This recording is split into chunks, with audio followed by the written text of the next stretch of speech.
Assalamualaikum warahmatullahi wabarakatuh. Halo teman-teman, perkenalkan nama saya Saraika Puspita Arum, biasa dipanggil Sarah, nomor NIM 2201031106, kelas TI 22A3. Di video kali ini kita akan membahas tentang ERM atau Entity Relational Model. Dan video kali ini dibuat untuk memenuhi tugas UAS mata kuliah pemrograman basis data.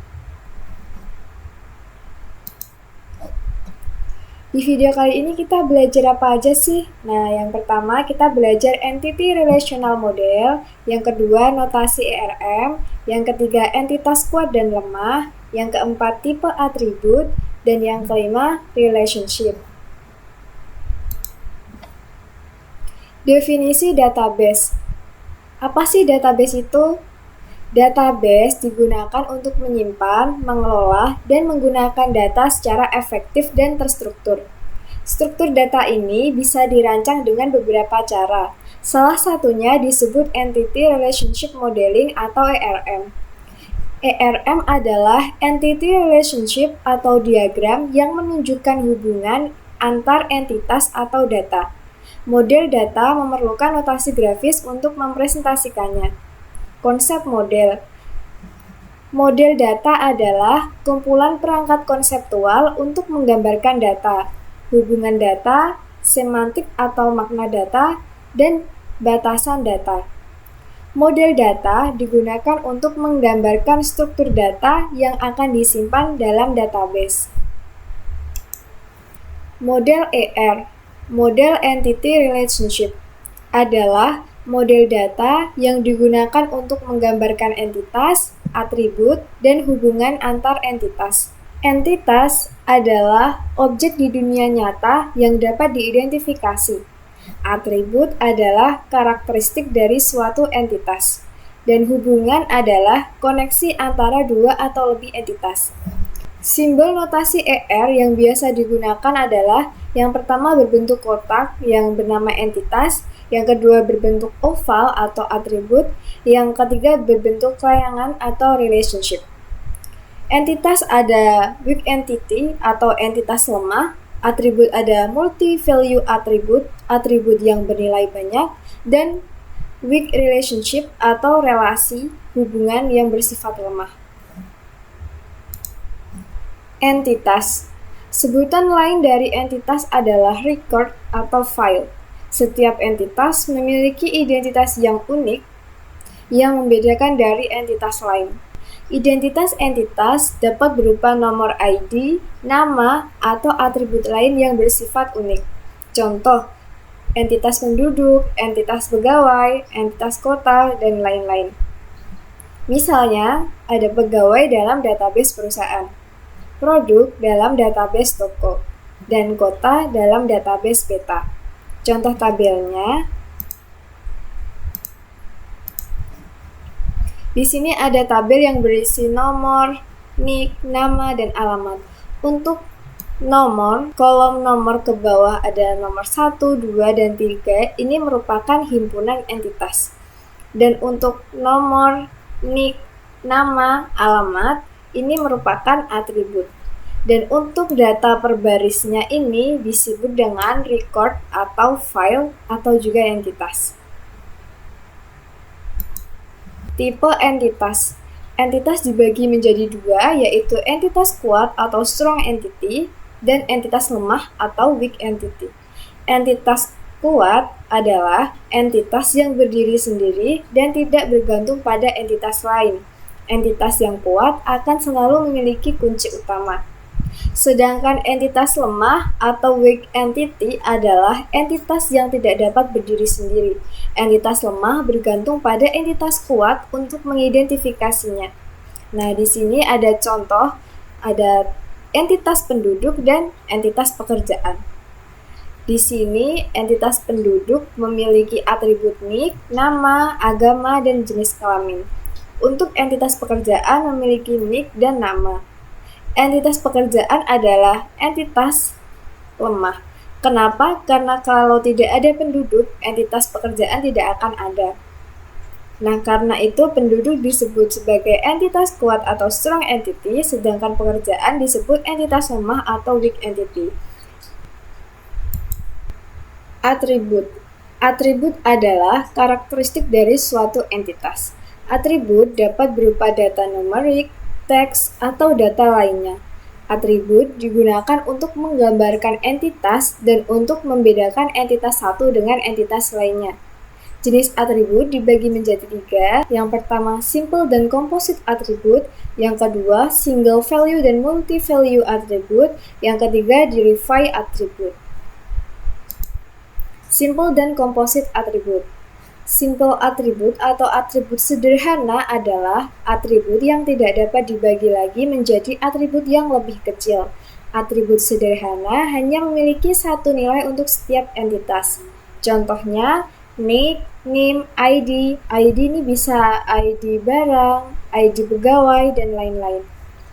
Atribut komposit atau composite atribut adalah atribut yang dapat dipecah menjadi bagian-bagian yang lebih kecil yang tetap bermakna.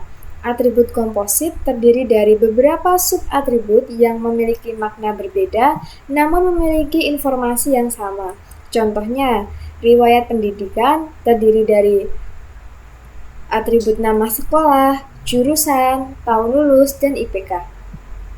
Contoh lain ada deskripsi produk, terdiri dari nama produk, harga, spesifikasi, dan gambar. Key dan atribut deskriptif. Key adalah atribut atau kombinasi atribut yang digunakan untuk mengidentifikasi secara unik setiap baris data dalam tabel. Key dapat berupa atribut sederhana atau atribut komposit.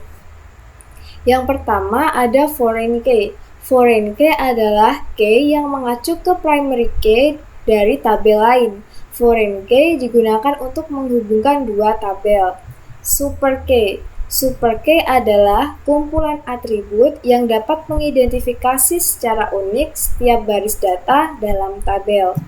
Candidate key. Candidate key adalah atribut atau kombinasi atribut yang dapat digunakan sebagai primary key. Primary key adalah key yang digunakan untuk mengidentifikasi secara unik setiap baris data dalam tabel. Primary key harus unik dan tidak boleh null. Contoh atribut. Contoh atribut untuk himpunan entitas penduduk. Dalam entitas penduduk memiliki atribut nick, nama, alamat, agama, jenis kelamin, dan lain-lain. Setiap entitas memiliki nilai untuk setiap atributnya. Misalnya, untuk nick 33161511775. Nama Sarah Ika, agama Islam. Nah, di sini nick sebagai primary key karena dia bersifat unik. Untuk lebih jelasnya, kita belajar di contoh tabel atribut berikut ini. Di sini ada ID pembeli, nick, nama, alamat, jenis kelamin, dan ID motor. Ini disebut sebagai atribut. Dan super key di sini adalah ID pembeli, nick, dan ID motor. Super key adalah kumpulan key yang bersifat unik yang bisa dijadikan primary key. Nah, di sini ada ID pembeli, nick, dan juga ID motor. Untuk foreign key adalah penghubung ke tabel selanjutnya. Dan untuk foreign key di sini adalah ID motor. Karena di tabel sebelumnya ada atribut ID motor yang terhubung ke tabel berikutnya, yaitu tabel motor. Untuk kandidat key adalah kandidat yang bisa dijadikan primary key, yaitu ada ID pembeli dan ID motor. Sedangkan primary key adalah kunci utama dari entitas tersebut, yaitu ID pembeli. Jadi untuk penjelasan super key, candidate key, foreign key, dan primary key sudah jelas ya. Single value and multi value attribute. Atribut bernilai tunggal atau single value attribute adalah atribut yang nilainya hanya satu untuk setiap entitas, misalnya nick, kode pos, agama, kewarganegaraan, dan lain-lain. Atribut bernilai banyak atau multi-value atribut. Atribut bernilai banyak atau atribut yang nilainya dapat lebih dari satu untuk setiap entitas. Misalnya, kemampuan dan bahasa yang dikuasai. Kemampuan, seseorang biasanya memiliki banyak kemampuan, contohnya bisa menyanyi, menulis, menggambar, dan lain-lain. Dan bahasa yang dikuasai. Biasanya seseorang bisa menguasai banyak bahasa, ada bahasa Inggris, Indonesia, Jawa, Jerman, dan lain-lain. Nah, contohnya di sini ada tabel yang berisi atribut NPSN, SMK, dan jurusan. Atribut yang bernilai tunggal atau single value atribut adalah NPSN, sedangkan atribut yang bernilai banyak adalah jurusan, karena nilainya lebih dari satu. Contohnya di SMK 2 Blora. Nah, di SMK 2 Blora ini nomor NPSN-nya 7338. Jurusan yang terdapat dalam SMK tersebut ada DKF, TKJ, RPL, Multimedia. Nah, di sini juga ada SMK 2 Surakarta, NPSN-nya 7271. Jurusannya ada TBSM, TKR, TKJ. Nah, di sini ada SMK 2 Surabaya, nomor NPSN-nya 7285. Jurusannya ada RPL, DKF, TKJ. Relasi adalah hubungan antara dua atau lebih tabel. Hubungan di antara sejumlah entitas yang berasal dari himpunan entitas yang berbeda. Kumpulan semua relasi di antara entitas-entitas yang terdapat pada himpunan entitas dan himpunan entitas tersebut membentuk himpunan relasi atau relationship sets. Nah, contohnya di sini ada entitas sekolah dan entitas siswa. Jadi, entitas sekolah dan siswa terhubung di relasi memiliki. Di entitas sekolah ada atribut NPSN, nama sekolah, alamat, dan untuk entitas siswa ada NISN, nama siswa, jenis kelamin. Nah, di sini relasi digunakan untuk menghubungkan dua entitas, yaitu entitas sekolah dan entitas siswa. Kardinalitas atau derajat relasi. Kardinalitas atau derajat relasi adalah jumlah baris data yang dapat dihubungkan antara dua tabel. Kardinalitas relasi merujuk pada hubungan maksimum yang terjadi pada himpunan entitas yang satu ke himpunan entitas yang lain dan begitu juga sebaliknya. Kardinalitas relasi dapat dibagi menjadi 4 jenis, yaitu 1 ke 1 atau one to one, 1 ke banyak atau one to many, banyak ke satu many to one, banyak ke banyak many to many. Kardinalitas atau derajat relasi. 1 ke 1 atau one to one.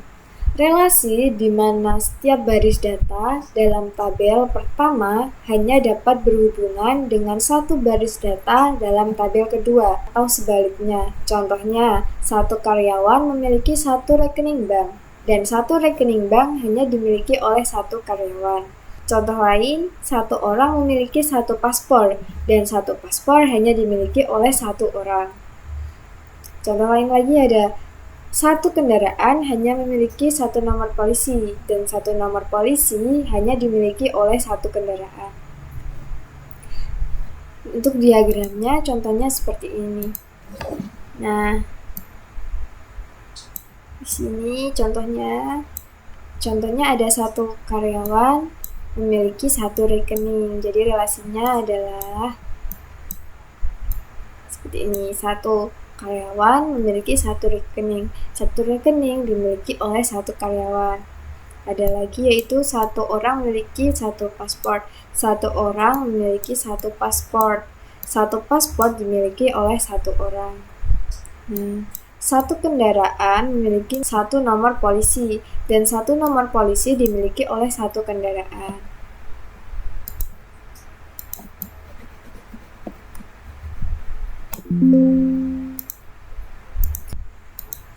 Satu ke banyak atau one to many. Relasi di mana setiap baris data dalam tabel pertama dapat berhubungan dengan banyak baris data dalam tabel kedua, tetapi setiap baris data dalam tabel kedua hanya dapat berhubungan dengan satu baris data dalam tabel pertama. Untuk diagramnya contohnya seperti ini. Satu penulis dapat menulis lebih dari satu buku. Kita gambar diagramnya. Misal satu penulis dapat menulis lebih dari satu buku. Nah, contohnya seperti ini. Ada lagi, satu pelanggan dapat memesan lebih dari satu produk. Satu pelanggan dapat memesan lebih dari satu produk. Nah, di sini ada contoh lagi. Satu kewarganegaraan dimiliki oleh setiap warga negara. Satu kewarganegaraan dimiliki oleh lebih dari satu warga negara. Banyak kesatu atau many-to-one, relasi antara dua entitas di mana satu entitas dapat berkaitan dengan hanya satu entitas. Contohnya ada banyak buku ditulis oleh satu penulis. Untuk diagramnya seperti ini ya. Banyak kesatu.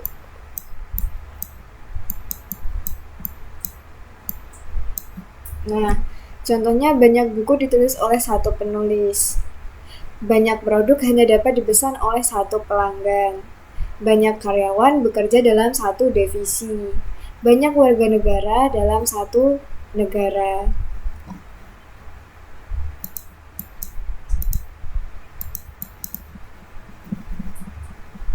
Banyak ke banyak atau many to many. Relasi di mana setiap baris data dalam tabel pertama dapat berhubungan dengan banyak baris data dalam tabel kedua, dan baris data dalam tabel kedua juga dapat berhubungan dengan banyak baris data dalam tabel pertama. Contohnya, setiap dokter dapat memiliki banyak pasien, dan banyak pasien dapat ditangani oleh banyak dokter. Untuk diagramnya sebagai berikut.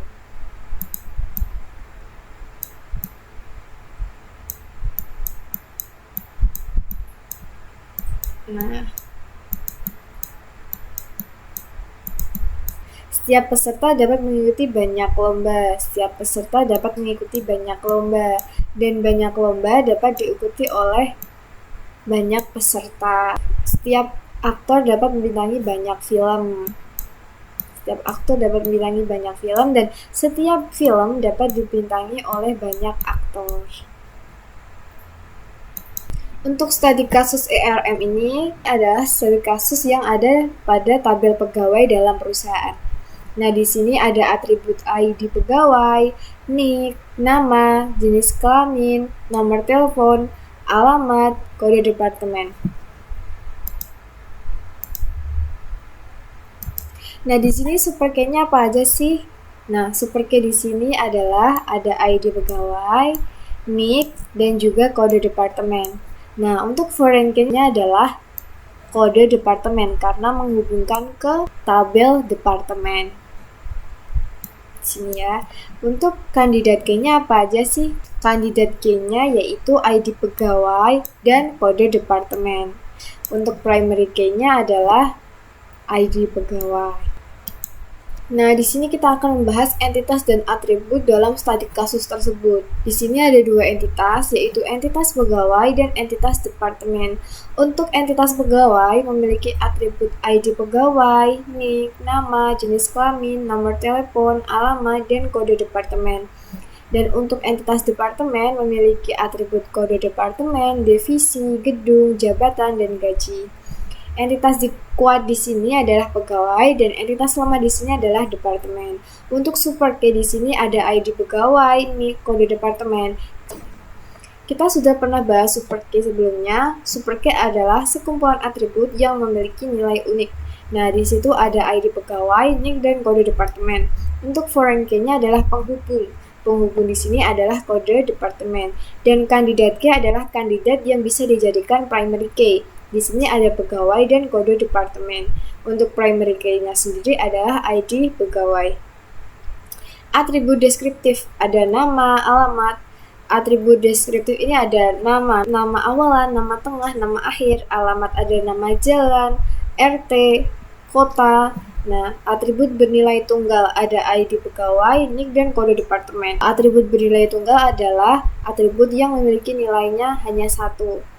Atribut simbol dan sederhana ada ID pegawai, NIK, kode departemen. Dan untuk atribut komposit ada nama dan alamat. Nah, di nama tadi udah pernah dibahas, ada nama awal, nama akhir, alamat ada alamat jalan, RT, kota, dan atribut bernilai banyak adalah atribut yang memiliki lebih dari satu nilai. Contohnya nomor telepon. Nomor telepon orang biasanya memiliki lebih dari satu ponsel. Nah, di sini nomor telepon kan biasanya ada nomor telepon rumah dan nomor telepon pribadi.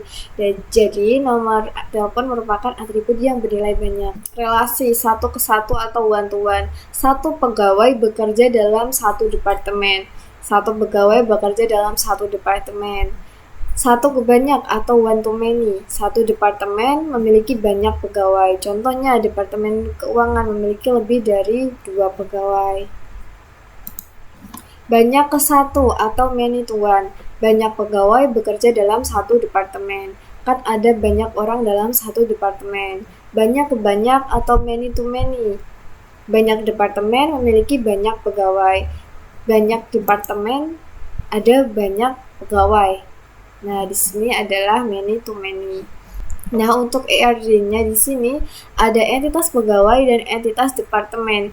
Nah, di sini ada relasi yang menghubungkan, yaitu relasi bekerja. Jadi, pegawai yang bekerja dalam satu departemen tersebut. Untuk atributnya kita sesuaikan dengan tabel yang sudah kita bahas sebelumnya. Ada ID pegawai, NIK, nama, jenis kelamin, nomor telepon, alamat, kode departemen. Kenapa sih ini memiliki garis bawah? Karena bersifat unik, jadi dia memiliki garis bawah. Nah, untuk nomor telepon, karena dia memiliki lebih dari satu nilai atau multi-value attribute, jadi dia memiliki lingkaran di dalam lingkaran. Nah, untuk kode departemen adalah foreign key yang menghubungkan. Nah, di sini biasanya pegawai, satu pegawai bekerja dalam satu departemen. Banyak pegawai bekerja dalam satu departemen. Satu departemen memiliki banyak pegawai. Oke, sekian video presentasi RM atau Entity Relational Model dalam presentasi saya. Kurang lebihnya mohon maaf. Dan wassalamualaikum warahmatullahi wabarakatuh. Bye-bye.